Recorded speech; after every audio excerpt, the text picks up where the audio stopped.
Au cours de près de 2 ans, d'octobre 2022 à octobre 2024, les forces ukrainiennes stationnées dans la ville de Vuhledar ont mené un combat apparemment sans fin contre les forces russes envahissantes.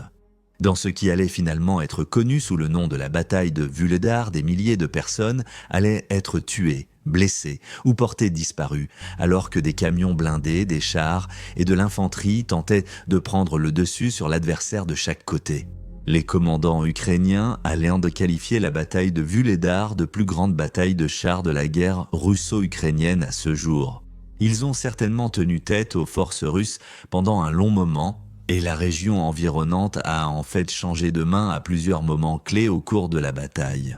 Comment les principaux événements de cette bataille se sont-ils déroulés? Qui sortirait vainqueur et resterait-il dans cette position? Dans la vidéo d'aujourd'hui, nous allons examiner la célèbre bataille de Vuhledar. Nous allons examiner les armées des deux camps avant d'analyser en détail comment le conflit s'est déroulé. Ceci est la bataille de Vuhledar. Bienvenue sur Guerre du Monde.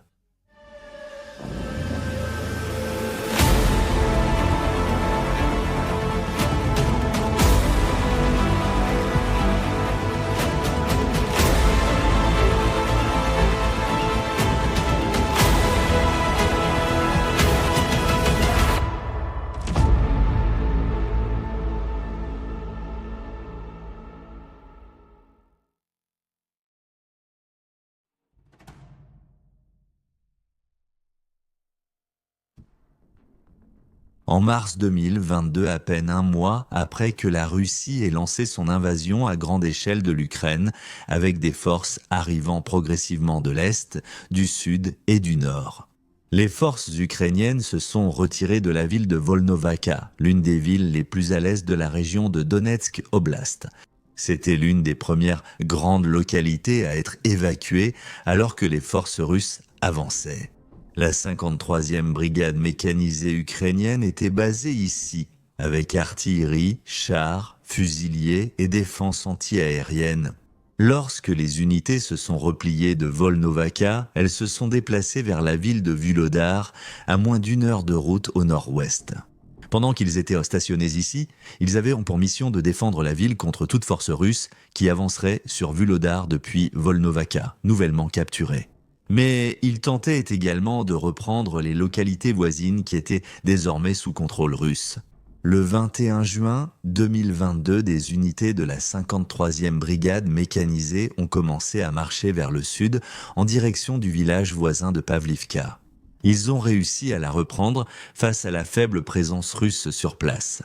Ce petit village, composé de seulement 2500 habitants, est rapidement devenu un foyer de tirs et de bombardements de chars, devenant ainsi la véritable ligne de front de la guerre.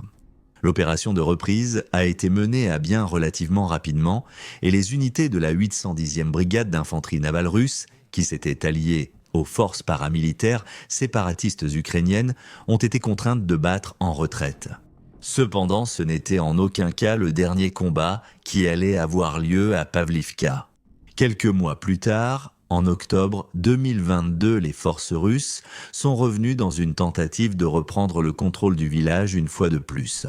Prendre Pavlivka représenterait un avantage stratégique pour les Russes, leur donnant accès à plusieurs grandes localités à proximité.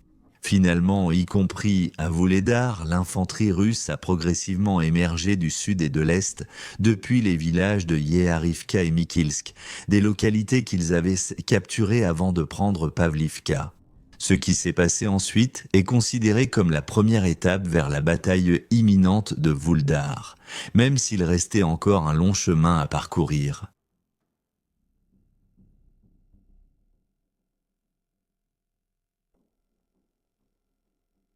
Des spéculations des deux camps ont souligné que la tentative des Russes de reprendre Pavlivka pouvait être un effort pour encercler les troupes ukrainiennes dans et autour de Vuhledar, une fois Pavlivka reprise.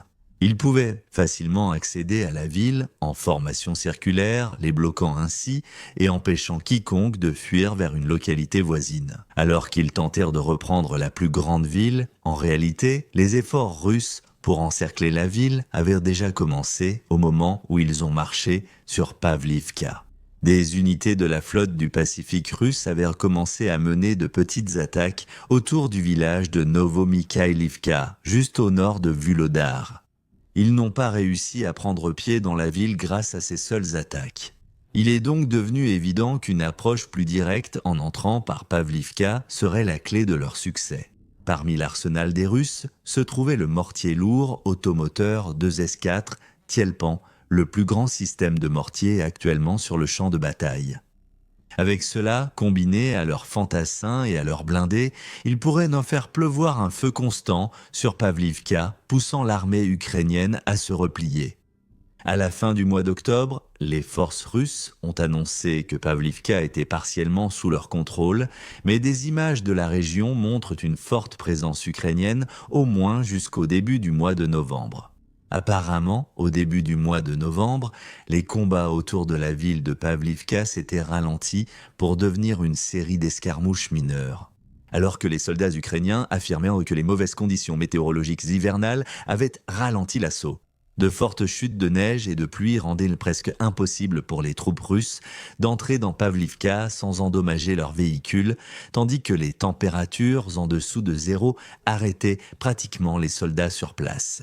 La plupart des informations qui ont suivi concernant l'assaut sur Pavlivka proviennent de sources russes et on peut en déduire qu'au cours du mois de novembre, la 155e infanterie navale a réussi à progresser lentement dans le village, repoussant les soldats ukrainiens jusqu'aux limites nord de Pavlivka.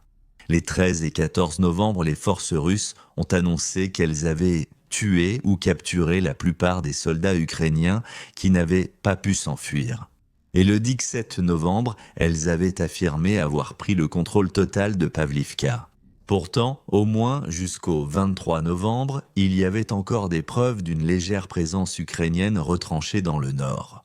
On pense que lors de l'assaut sur Pavlivka, les troupes russes ont perdu jusqu'à 300 hommes et, selon David Axe, le correspondant militaire du magazine Forbes, les membres de la 155e infanterie navale étaient mécontents. Ils considéraient l'assaut sur le village comme extrêmement risqué. Les Ukrainiens se sont battus avec acharnement et les conditions n'étaient pas adaptées au combat. Pendant ce temps, Nazary Kishak, un commandant ukrainien qui avait survécu à l'assaut de Pavlivka, a affirmé que les Russes avaient perdu plus de 400 hommes lors de leur attaque. Les médecins travaillant dans les villes voisines autour de Pavlivka auraient reçu jusqu'à 60 blessés ukrainiens chaque jour des combats. Et bien que les Russes aient réussi à les repousser jusqu'à Vuhledar, ce ne fut en aucun cas une victoire facile.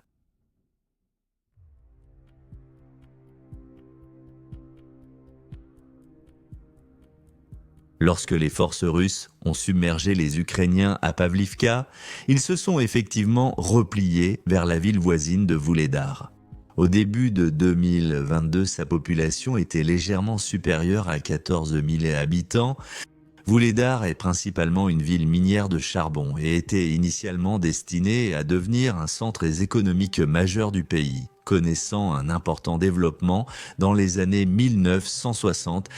Cependant, elle n'a pas répondu aux attentes et, au moment où la bataille de Vuhledar a éclaté, elle était considérée comme un nœud économique mineur, avec quelques grands centres culturels.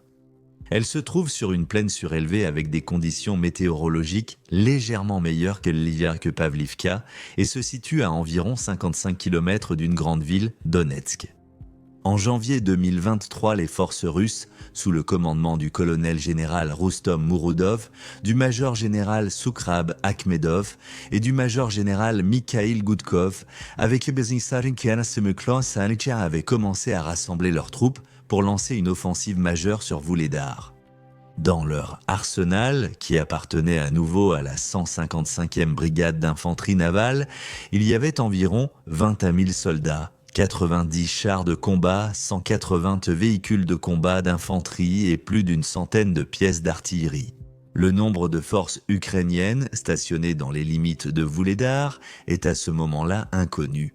Cependant, il y aurait une présence suffisante pour retenir efficacement l'armée russe pendant un temps considérable. L'assaut a été lancé dans la nuit du 24 janvier, juste après la tombée de la nuit, les combats ayant commencé tôt le 25. Dès le début, il semblait que les forces russes faisaient des avancées majeures. Ils avaient anéanti la première ligne de défense des Ukrainiens vers l'entrée sud-est de la ville. Beaucoup d'hommes défendant leur position ici ont dû se replier plus loin, dans le centre urbain. Tout au long du reste de la journée, des missions offensives localisées ont été lancées par les forces russes. Mais c'est là qu'ils ont commencé à rencontrer des difficultés. Ils prenaient temporairement des positions tenues par les Ukrainiens pour les perdre presque immédiatement après. Cela a continué jusque tard dans la journée suivante, où le porte-parole du commandement de l'Est de l'Ukraine, Serhei Tcherovatchi, a indiqué que les forces ukrainiennes avaient si mené 58 combats individuels contre de petits groupes de soldats russes. Comme prévu, les Russes avaient tenté d'encercler Vuhledar et une autre attaque commençait à émerger depuis la frontière ouest de la ville. Les combats sur le front ouest se sont révélés plus fructueux pour les Ukrainiens défenseurs que ceux à l'est. Et ils ont réussi à tenir leur position malgré les tirs d'artillerie constants et les bombardements des chars. Le 26 janvier, Tcherovatchi a affirmé que 109 Russes avaient été tués au combat et 188 autres blessés. Le 27 janvier, les forces russes ont riposté contre le côté ouest de la ville avec des tirs d'un lance-roquettes thermobarique Tosin. Ces lance-roquettes étaient montés sur des chars russes stationnés à l'extérieur de la ville et pouvaient pilonner leurs cibles à plusieurs reprises avec des ogives. Pourtant, les soldats ukrainiens ont réussi à tenir leur position et il semblait que ce soit les Russes qui subissaient les pertes les plus lourdes durant ces premiers jours. Les renseignements britanniques, recueillis à la toute fin janvier, ont révélé que les forces russes avaient eu du mal à progresser de manière significative à l'intérieur même de la ville. Au 28 janvier, les soldats ukrainiens affirmaient avoir abattu 6 hélicoptères Ka-52 russes. Et des rumeurs commençaient à circuler selon lesquelles les pertes russes dépassaient largement celles du côté ukrainien. Bien que cela soit exagéré, plusieurs centaines de soldats russes avaient été tués lorsque les forces ukrainiennes avaient frappé un bâtiment où des soldats s'étaient rassemblés. D'après tous les témoignages, les forces ukrainiennes défendèrent leur ville avec succès. Ils ont même réussi à détruire 30 chars avec leur artillerie alors que les Russes tentaient une nouvelle attaque sur le front ouest. Au cours des jours suivants, à partir du 6 février environ, les forces russes ont continué à avancer et à reculer, semblant avoir du mal à prendre pied à Vuhledar.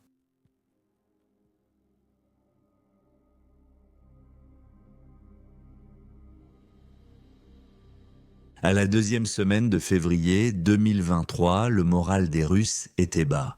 Le colonel général Roustom Mouradov, l'homme chargé de commander l'assaut sur Vuhledar, était critiqué par ses supérieurs pour ne pas avoir pris la ville rapidement. De plus, des sources ukrainiennes affirmaient que des centaines de soldats russes tombaient au combat chaque jour. Qu'il s'agisse ou non d'exagération concernant ces chiffres, cela reste à voir. Mais l'armée russe n'avait certainement pas la tâche facile pour percer dans la ville. De plus, un appel vidéo au président russe, Vladimir Poutine, est rapidement apparu en ligne, semblant montrer des membres d'une unité russe stationnée à Vuhledar. Dans cette vidéo, ils affirmaient que Mouradov avait recours à l'utilisation de troupes anti-retraite afin de maintenir la discipline et d'empêcher la ligne de front d'abandonner sa position. Dans la vidéo, les soldats affirmaient que de lourdes pertes avaient effectivement été subies. Rien que dans leur escouade, 304 hommes avaient été tués, y compris leur commandant, et 22 autres avaient été grièvement blessés. Pour le reste du mois de février et en mars, les Russes ont poursuivi leur tentative d'avancer vers Vuhledar, utilisant principalement des chars et de l'artillerie pour déloger les Ukrainiens de leur cachette. En mars, il a été rapporté que l'armée russe avait perdu tellement de chars au cours de ses premières semaines de combat qu'elle avait été contrainte d'envoyer un grand nombre d'infanterie au sol avec très peu de couverture contre les bombardements. Pendant ce temps, les Ukrainiens seraient devenus experts dans l'art de tendre des embuscades aux Russes depuis l'intérieur de la ville, utilisant des drones et des missiles anti-chars pour repousser les vagues successives de soldats. Alors que les fantassins russes entraient dans la ville, les Ukrainiens parvenaient toujours à les repousser. Le 14 mars, les forces ukrainiennes ont découvert un carnet appartenant à un officier russe tombé au combat qui avait détaillé plusieurs vagues d'assaut imminentes sur Volodar. Il avait donné des détails sur les lieux et les moments où les attaques auraient eu lieu, ainsi que sur le nombre de soldats qui seraient déployés. Pour les Ukrainiens, c'était tout simplement une bénédiction. Ils pouvaient désormais se préparer aux prochaines vagues de soldats et allouer leurs ressources en conséquence. La première vague est arrivée le 2 mars lorsque 100 soldats russes ont tenté de percer les lignes ukrainiennes. Les Ukrainiens, cependant, ont tenu bon et seulement 16 Russes ont survécu. Seulement 2 jours plus tard, 116 autres soldats russes ont été envoyés. Seulement 23 sont revenus. Ce même jour, une partie des 103 soldats qui attaquaient dans la ville a perdu tous ses hommes sauf 15. Et le lendemain, 3 survivants sont revenus au camp d'une escouade de 115 hommes. Le 3 avril, Roustam Mourodov avait été relevé du champ de bataille. C'était à la une des journaux internationaux.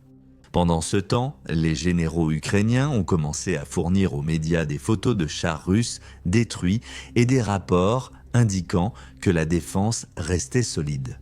Au cours du mois d'avril, les soldats ukrainiens avaient commencé à capturer des soldats russes à leur entrée dans la ville et les pertes continuaient d'augmenter. Cependant, à mesure qu'avril laissait place à mai, les Russes semblaient prendre un certain avantage. Ils encerclaient désormais Volodar depuis plusieurs mois, ce qui avait sérieusement affecté les forces ukrainiennes à l'intérieur. Ainsi, les Ukrainiens commençaient à manquer de ressources et les Russes étaient toujours bien plus nombreux qu'eux. Ils avaient à pilonner l'armée russe avec des tirs pendant près de 6 mois, mais pouvaient-ils maintenir leur position face à la diminution des munitions et des armes ?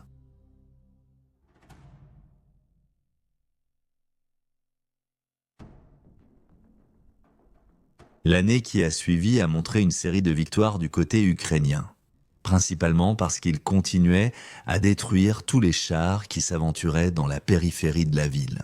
Une offensive de grande envergure a été tentée en novembre 2023 lorsque la 155e brigade de marines russes équipée de chars T-72B3 et T-80BV est entrée dans Volodar. Les Ukrainiens ont riposté avec tout ce qu'ils avaient, ce qui s'est avéré non seulement suffisant pour repousser temporairement les forces russes, mais a également constitué la journée la plus meurtrière des combats à ce stade de la bataille.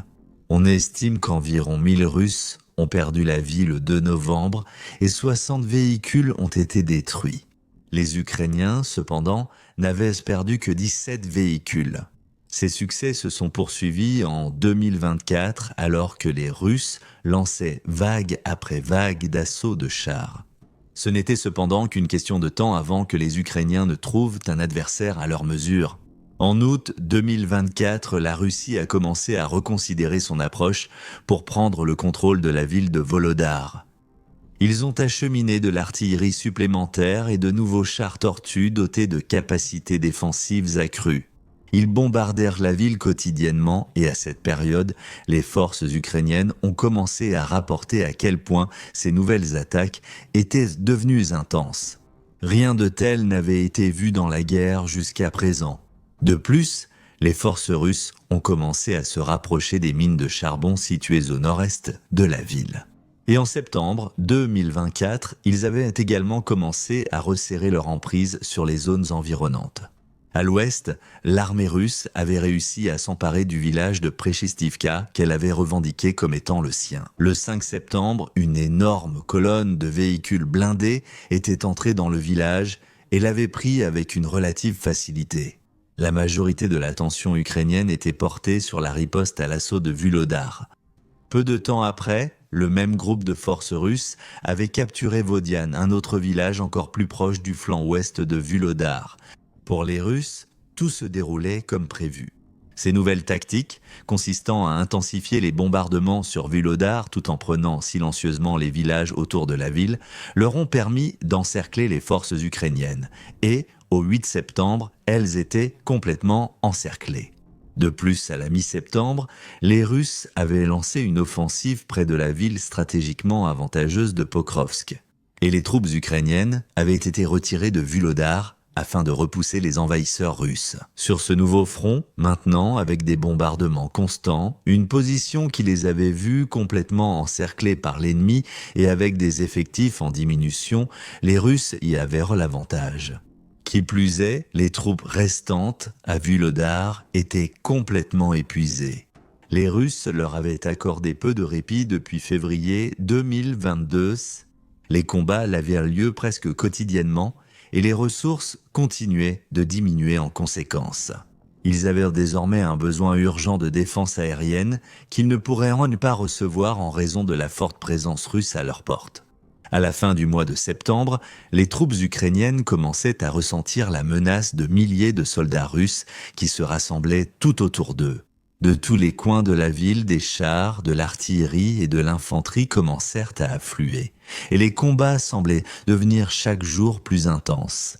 Le 22 septembre, les forces russes réussirent à percer les lignes de défense des Ukrainiens, les repoussant plus loin à l'intérieur de l'aéroport international de Volodar. Les spéculations commencèrent alors à affirmer qu'il ne s'agissait plus que de quelques jours avant que la ville ne tombe sous le contrôle russe.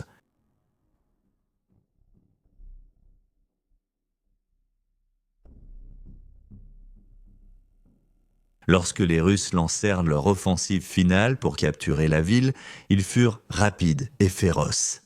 Les troupes qui avaient récemment pris le village de Prechystivka s'étaient approchées du flanc ouest de Vuhľadar, où elles furent rejointes par des soldats arrivant du sud en passant par Pavlivka. En repoussant les Ukrainiens qui tentèrent désespérément de repousser les envahisseurs, les Russes réussirent à pénétrer dans la ville par l'ouest et au 13 septembre, ils avaient atteint le cœur de la ville.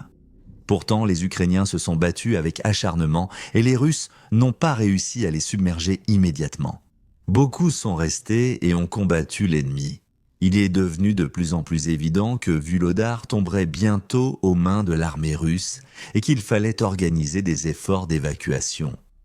De petits escadrons de soldats ont commencé à tenter de quitter la ville de manière autorisée et calculée en utilisant les rares angles qui n'avaient pas encore été franchis par les soldats russes.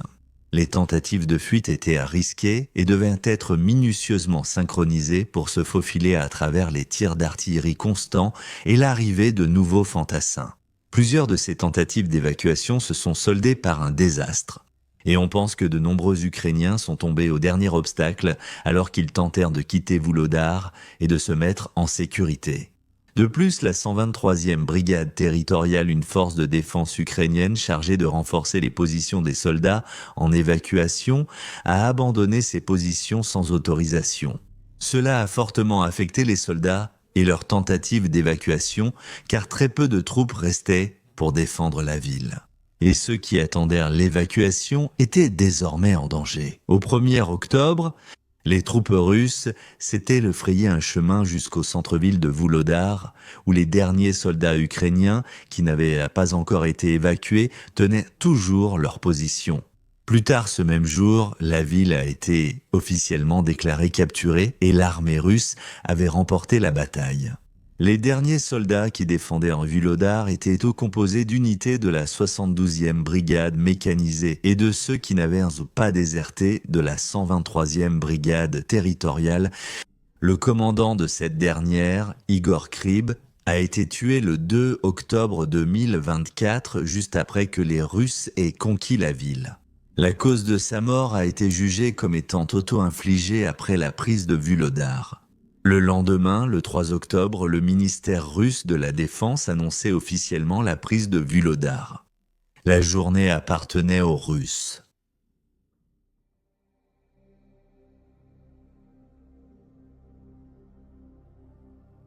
Avec Vuhľadar désormais sous commandement russe, l'armée a pu réaliser des avancées significatives vers le nord et le nord-ouest. La position stratégique de la ville leur a permis de s'avancer beaucoup plus loin en Ukraine. Et en novembre 2024, ils avaient réussi à prendre les localités de Bojevlinka, Novorkrinka, Yasna, Poliana, Shakhtarsk et Maximivka. La prochaine opération d'envergure significative dans la région fut l'offensive de Velika Novosilka, où les forces russes ont tenté de prendre le contrôle de la ville ukrainienne du même nom. L'attaque a officiellement commencé en novembre 2024, les soldats utilisant leur position stratégique à Vuhledar pour lancer une vague d'assaut qui allait durer jusqu'en janvier 2025. Cela mènerait encore à une victoire russe. Ils ont participé à des manœuvres de contournement depuis l'Est et l'Ouest, s'infiltrant dans les bâtiments pour capturer la ville morceau par morceau. Ils ont employé une tactique similaire à celle observée lors de la bataille de Vuhledar, encerclant la ville à partir des autres localités qu'ils avaient précédemment capturées, avant de se rapprocher et de percer les lignes défensives ukrainiennes. Alors, qu'est-il arrivé à Vuhledar ? La ville avait été véritablement ravagée par la guerre au cours de l'offensive de près de 2 ans qui avait été lancée contre elle. Et pendant cette période, elle a subi des tirs d'artillerie et de chars presque constants. En février 2023 seulement, quelques semaines après le début des combats à grande échelle dans la ville, le maire adjoint ukrainien Verbovski avait déclaré que Vuhledar avait été détruite. Il a noté que 100% des bâtiments avaient été endommagés par les bombardements et les frappes aériennes. Et pour ceux qui s'y trouvaient, la vie était difficile. Alors que des tentatives d'évacuation pour les civils de Vuhledar avaient été mises en place juste avant le début de l'offensive russe, beaucoup ont perdu la vie lors des attaques. Et lorsque la bataille fut terminée, sa population initiale de 15 000 habitants avait été réduite à seulement 500. Après la bataille, la ville était en ruine, sans eau courante ni électricité. Le colonel général Roustam Mouradov aurait été rétrogradé de son poste de commandant du district militaire de l'Est après son retrait de l'offensive de Vuhledar. Cela n'a pas été confirmé par l'armée russe elle-même, mais par Mikhail Zvinchuk, le chef de Rybar, une organisation russe d'analyse militaire. Selon Zvinchuk, Mouradov avait essentiellement reçu des ordres équivalents à une démission complète. Et on n'a guère entendu parler de lui depuis. À sa place, le lieutenant-général Andrei Kuzmenko a été nommé, qui a servi comme commandant du district militaire de l'Est jusqu'en mai 2024, lorsqu'il a lui-même été remplacé par le colonel-général Alexandre Sanchik.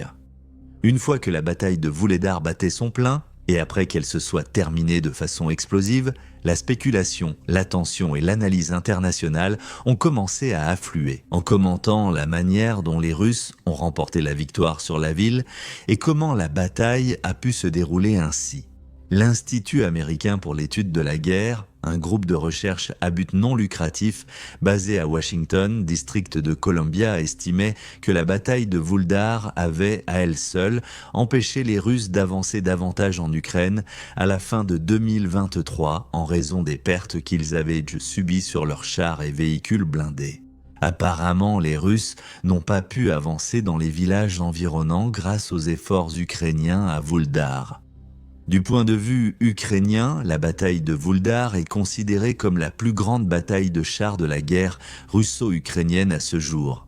Au total, 130 chars russes ont été détruits ou gravement endommagés pendant que la bataille faisait rage. Les analystes internationaux estiment que les Russes ont eu tant de mal à prendre pied dans la ville avant leur changement de tactique, en raison du fait que beaucoup de leurs hommes étaient des recrues mobilisés, non entraînés, qui avaient auparavant très peu combattu sur le champ de bataille. Le Wall Street Journal a supposé que ces jeunes soldats avaient du mal à s'adapter aux changements sur le champ de bataille, surtout lorsqu'ils prenaient d'assaut la ville, vague après vague, sans interruption. De plus, on pense qu'ils avaient reçu une formation minimale de qualité inférieure avant d'être déployés pour combattre à Vuhledar. Cependant, à partir de 2025, la tendance pourrait de nouveau s'inverser. En avril, les forces ukrainiennes ont réussi à reprendre le contrôle d'un village nommé Dnipro Energia, à 2 pas de la ville de Vuhledar. Les forces dirigées par le lieutenant-général Sergueï Naïev, commandant du groupe tactique de Vuhledar, ont réussi à reprendre une légère avance dans la région. Dans une interview accordée à la Nouvelle Voix d'Ukraine, il affirme avoir réduit les pertes en personnel de 20% pendant cette période. Il tente de reprendre la région pour l'Ukraine. Et il estime que 51 chars russes supplémentaires ont été détruits. Il y a un certain potentiel ici pour que les efforts de guerre russes autour de la ville de Vuhledar soient inversés, mais seul le temps nous dira si cela se produira, et dans quelle mesure. La prise de Vuhledar a été un point important dans la guerre russo-ukrainienne qui continue d'être menée à ce jour. Avec la prise de la ville, les Russes ont pu prendre l'avantage. Mais le combat continue et les Ukrainiens ont certainement donné du fil à retordre à l'armée russe. Au fil du temps, en 2025 puis en 2026, le monde continue d'observer et d'analyser les combats. Pendant que l'aide internationale est accordée aux combattants ukrainiens qui se défendent contre l'attaque russe. Quant à la suite de la guerre, il ne nous reste plus qu'à attendre et voir.